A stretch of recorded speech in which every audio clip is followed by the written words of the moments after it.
जय सरना, जय चाला, जय धर्मेश। आदिवासी सत प्राकृति चरण धर्म प्रार्थना सभा का आयोजन नगयुआ गांव में।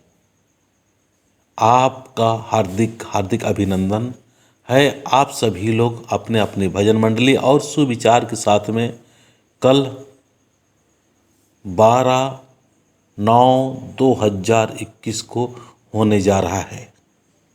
आइए हम सभी आदिवासी लोग समाज और धर्म को एक बेहतर और अच्छा दिशा देने के लिए सत्य की राह को पकड़ के सत्य धर्मिश आदि शक्ति को हम लोग महत्व देते हुए एक सुंदर विचार के साथ में आए और हमारे आदिवासी समाज के एक एक व्यक्ति को धर्म की राह, पवित्रता की राह, अच्छाई की राह दिखाते हुए हम सभी लोग एक बेहतर काम के लिए अपना कदम बढ़ाएं।